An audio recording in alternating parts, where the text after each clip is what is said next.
అదరకొట్టే కారం రంగు రుచి ఆచి కారం పొడి. వైసీపీ హయాంలో జరిగిన లిక్కర్ స్కామ్ లో కీలక పరిణామం చోటు చేసుకుంది. లిక్కర్ స్కామ్ లో కీలక నిందితుడైన వైసీపీ నేత చెవిరెడ్డి భాస్కర్ రెడ్డి కుటుంబ ఆస్తుల అటాచ్మెంట్ కు రాష్ట్ర ప్రభుత్వం అనుమతినిచ్చింది. లిక్కర్ స్కామ్ లో చెవిరెడ్డి కుటుంబం అక్రమంగా భారీ విలువైన ఆస్తులు కూడబెట్టినట్లుగా గుర్తించారు సిట్ అధికారులు. మద్యం కుంభకోణంలో చెవిరెడ్డి కుటుంబం కమిషన్లు, కిక్ బ్యాక్లు తీసుకుని భారీగా ఆస్తులు కూడబెట్టినట్లుగా తేల్చారు. సిట్ దర్యాప్తు నివేదిక ఆధారంగా చెవిరెడ్డి భాస్కర్ రెడ్డి, ఆయన కుమారుడు చెవిరెడ్డి మోహిత్ రెడ్డి పేరిట ఉన్న ఆస్తుల అటాచ్మెంట్ కు అనుమతినిస్తూ ప్రభుత్వం ఆదేశాలు జారీ చేసింది.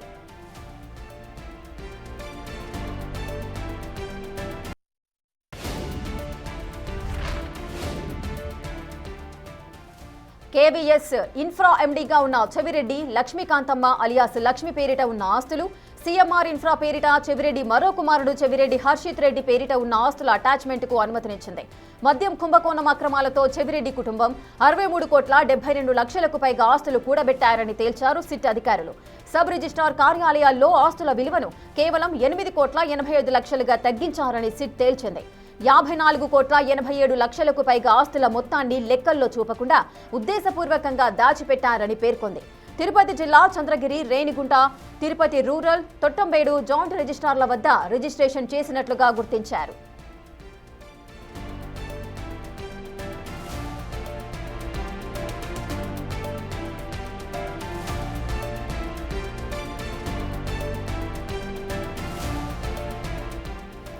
నెల్లూరు జిల్లా గూడూరు, పొదలకూరు జాయింట్ సబ్ రిజిస్ట్రార్ల వద్ద రిజిస్టర్ అయిన ఆస్తుల అటాచ్మెంట్ కు ఆదేశాలు జారీ చేసింది ప్రభుత్వం. చిత్తూరు జిల్లా పుత్తూరు జాయింట్ సబ్ రిజిస్ట్రార్ కార్యాలయంలో నిందితుడు చెవిరెడ్డి కుటుంబం పేర్లతో రిజిస్ట్రేషన్ చేసినట్లుగా గుర్తించారు. అధికారం అడ్డం పెట్టుకుని చెవిరెడ్డి కుటుంబం మోసపూరిత భూ లావాదేవీలు భారీగా చేసినట్లుగా సిట్ నిర్ధారించింది. వెండోడులోని అరబిందో ఫార్మాకు కేవీఎస్ ఇన్ఫ్రా ద్వారా 263 ఎకరాల 28 గుంటల భూమి కొనుగోలు, అమ్మకంలో మోసం జరిగినట్లుగా నిర్ధారించారు. తక్కువ సమయంలోనే భూమి విలువలను అసాధారణంగా పెంచి బ్లాక్ మనీని వైట్ గా మార్చారని సిట్ నివేదించింది. ఈ లావాదేవీ ద్వారానే KVS Infra private limited 13,30,00,000 black మనీని వైట్ మనీగా మార్చారని తేల్చింది సిట్.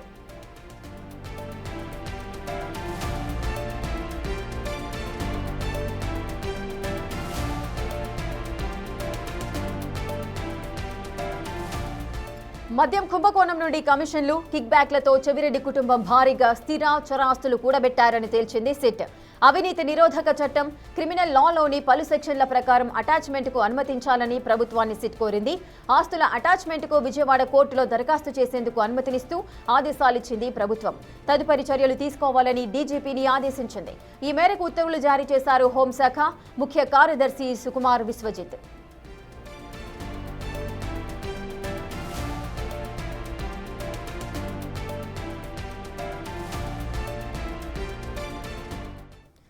ఇసుక వైసీపీ హయాంలో జరిగిన లిక్కర్ స్కామ్ లో కీలక పరిణామం అయితే చోటు చేసుకుంది. అటు లిక్కర్ స్కామ్ లో కీలక నిందితుడైన వైసీపీ నేత చెవిరెడ్డి భాస్కర్ రెడ్డి కుటుంబ ఆస్తుల అటాచ్మెంట్ కు రాష్ట్ర ప్రభుత్వం అనుమతినిచ్చింది. పూర్తి డీటెయిల్స్ మా ప్రతినిధి రాజేష్ అందిస్తారు. రాజేష్,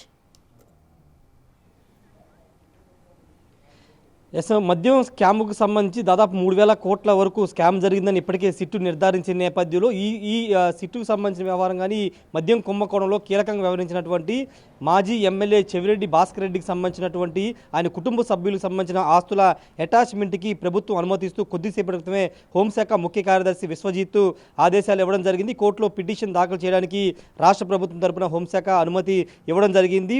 మద్యం కుంభకోణం కేసులో చెవిరెడ్డి చాలా కీలక పాత్రదారులుగా ఉన్నారు. మద్యం సంబంధించినటువంటి నెట్వర్క్ మెయింటైన్ చేయడంతో పాటు మద్యం కుంభకోణంలో వచ్చినటువంటి డబ్బుని బ్లాక్ మనీని వైట్గా మార్చడం, అదేవిధంగా స్థిర చరాస్తులను కొనుగోలు చేయడంలో చాలా కీలకంగా చెవిరెడ్డి భాస్కర్ రెడ్డి వ్యవహరించారనేది ప్రధానంగా సిట్టు తెలిసిన నేపథ్యంలో సిట్టు దర్యాప్తు ఆధారంగా సిట్టు ఇచ్చిన నివేదిక ఆధారంగా రాష్ట్ర ప్రభుత్వం ఈ ఆస్తుల జప్తుకి ఆదేశాలు ఇవ్వడం జరిగింది. చెవిరెడ్డి భాస్కర్ రెడ్డితో పాటు చెవిరెడ్డి ఇద్దరు కుమారులు చెవిరెడ్డి మోహిత్ రెడ్డి, చెవిరెడ్డి హర్షిత్ రెడ్డి, భార్య లక్ష్మీకాంతమ్మ ఈ నలుగురు పేరు మీద ఉన్నటువంటి ఆస్తులకు సంబంధించినటువంటి ఆస్తుల అటాచ్మెంట్కి రాష్ట్ర ప్రభుత్వం అనుమతి ఇవ్వడం జరిగింది. ముఖ్యంగా చెవిరెడ్డి భాస్కర్ రెడ్డి పేరు మీద ఉన్నటువంటి కేవీఎస్ ఇన్ఫ్రాతో పాటు లక్ష్మీకాంతం అలియాస్ లక్ష్మి సంబంధించినటువంటి ఆస్తులు, అదేవిధంగా సిఎంఆర్ ఇన్ఫ్రా పేరు ఉన్నటువంటి చెవిరెడ్డి హర్షిత్ రెడ్డి సంబంధించిన ఆస్తుల అటాచ్మెంట్కి అనుమతి ఇచ్చింది. దాదాపు 63 కోట్లు సంబంధించినటువంటి అటాచ్మెంట్కి అనుమతి ఇచ్చినప్పటికీ దాంట్లో 8 కోట్ల రూపాయలకు సంబంధించిన విషయంలో కొంత అక్కడ రిజిస్ట్రేషన్ విలువలకు సంబంధించి మార్పులు చేర్పులు చేశారని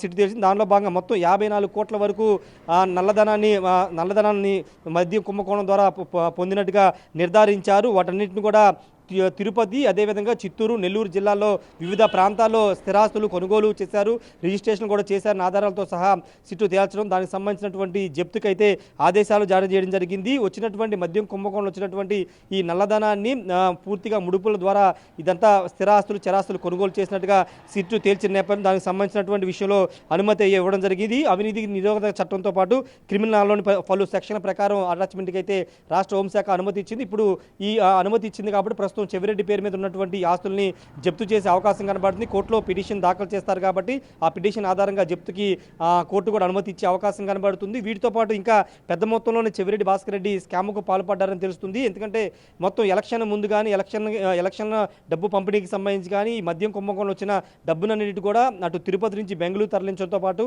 అక్కడ కూడా స్థిరాస్తులు చరాస్తులు కొనుగోలు చేయడంలో చెవిరెడ్డి చాలా కీలకంగా వ్యవహరించారనేది ప్రధానంగా సిట్ ఆరోపిస్తుంది. కాబట్టి దానిలో భాగంగానే ఆస్తుల జప్తుకు సంబంధించి కూడా రాష్ట్ర ప్రభుత్వం నిర్ణయం తీసుకుంది. ఇంకా విచారణ జరుగుతుంది కాబట్టి ఇంకా భవిష్యత్తులో చెవిరెడ్డి భాస్కర్ రెడ్డి రాజేష్ సుమారుగా 8,85,00,000 మేర ఆస్తులన్నీ కూడా ఈ విధంగా అక్రమంగా సంపాదించినట్టుగా చెబుతున్నారు. మరి ఆస్తులన్నీ కూడా సిట్ అధికారులు అటాచ్ చేసే అవకాశాలు ఉంటాయా? ఎప్పుడు స్వాధీనం చేసుకునే అవకాశాలు ఉంటాయి? ఒకవేళ ఇటు అటాచ్మెంట్ కాకుండా తప్పించుకోవడానికి చెవిరెడ్డి భాస్కర్ రెడ్డి ఇంకేదైనా స్కెచ్ వేసే అవకాశం ఉంటుందా ఇందులో? అంటే మొత్తం ఆస్తుల విలువ నలుగురు తండ్రితో పాటు కుమారులిద్దరు భార్య పేరు మీద నలుగురు 63 కోట్లుగా చూపించారు. 63 కోట్లు 8 కోట్లు అక్కడ స్థానిక రిజిస్టర్ కార్యాలయాలకు సంబంధించినటువంటి ఛార్జ్ విలువలుగా గుర్తించారు. కానీ ఓవరాల్గా దాన్ని మైనస్ చేస్తే 53 కోట్ల వరకు అవినీతికి పాల్పడ్డారు. లిక్కర్ స్కామ్ ద్వారా వచ్చినటువంటి నల్ల డబ్బు ద్వారా స్థిర చరాస్తులు కొనుగోలు చేశారనేది ప్రధానంగా సిట్ ఇచ్చినటువంటి నివేదిక. దాని ఆధారంగా రాష్ట్ర హోంశాఖ ఆస్తుల అటాచ్మెంట్కి అనుమతి ఇచ్చిన నేపథ్యంలో ప్రస్తుతం ఆ కోర్టులో దాన్ని పిటిషన్ వేయబోతున్నారు. అయితే ఇంకా ఫర్దర్గా విచారణ జరగబోతున్న నేపథ్యంలో ఇప్పుడు చెవిరెడ్డి తప్పించుకునే అవకాశమే లేదు. ఎందుకంటే పూర్తి స్థాయిలో చెవిరెడ్డి పాత్ర ఏంటి, లిక్కర్ స్కామ్లో ఎంత డబ్బుని బ్లాక్ మనీని తీసుకున్నా దాన్ని వైట్గా మార్చి ఏ విధమైన ఆస్తులు కొనుగోలు చేశారని సిఫ్ట్ దగ్గర పూర్తి ఆధారాలు ఉన్నాయి. కాబట్టి ఇప్పుడు ఆస్తుల అటాచ్మెంట్కి కూడా రాష్ట్ర ప్రభుత్వం అనుమతి ఇచ్చింది. కాబట్టి చెవిరెడ్డి ఎస్కేప్ అయ్యే ఛాన్సే లేదు. ఎందుకంటే నెట్వర్క్లో చాలా కీలకంగా ఆయన వ్యవహరించారనేది సిట్ చెబుతున్న నేపథ్యంలో ప్రస్తుతానికి ఆయన జైల్లోనే ఉన్న రిమాండ్లో ఉన్న నేపథ్యంలో ఇంకా ఫర్దర్గా చాలా ఆస్తులు ఆయన పేరు మీద ఉన్న ఆస్తులు కూడా జప్తు చేసే అవకాశం కనబడుతుంది. రేఖ ఎస్ రాజేష్, అయితే కుటుంబ ఆస్తులే 63 కోట్లకు మేర ఉంది. మరి అదే విధంగా బినామీ అకౌంట్లు ఇంకేదైనా ఉన్నాయా? సో దానికి సంబంధించి కూడా సిట్ అధికారులు ఏదైనా దృష్టి సారించే అవకాశాలు ఉంటాయా?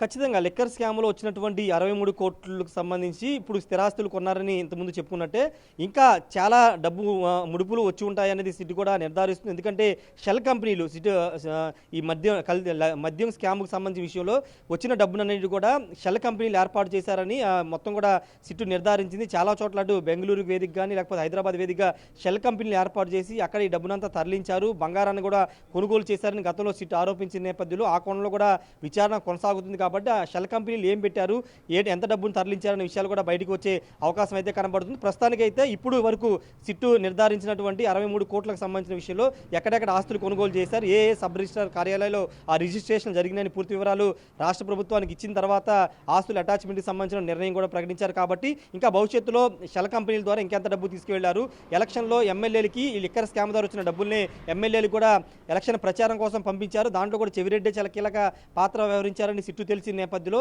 దాని విషయం కూడా బయటకు వచ్చే అవకాశం కనబడుతుంది. ఓవరాల్గా అయితే ప్రస్తుతానికి 63 కోట్లుగా చెప్తున్నారు. భవిష్యత్తులో షెల్ కంపెనీల ద్వారా ఇంకా ఎన్ని ఆస్తులు కూడబెట్టారనేది బయటకు వచ్చే అవకాశం కనబడుతుంది. Right, thank you Rajesh, thanks for the live details. ఇక లిక్కర్ స్కామ్ లో కీలక నిందితుడైన వైసీపీ నేత చెవిరెడ్డి భాస్కర్ రెడ్డి కుటుంబ ఆస్తుల అటాచ్మెంట్ కు రాష్ట్ర ప్రభుత్వం అయితే అనుమతినిచ్చింది.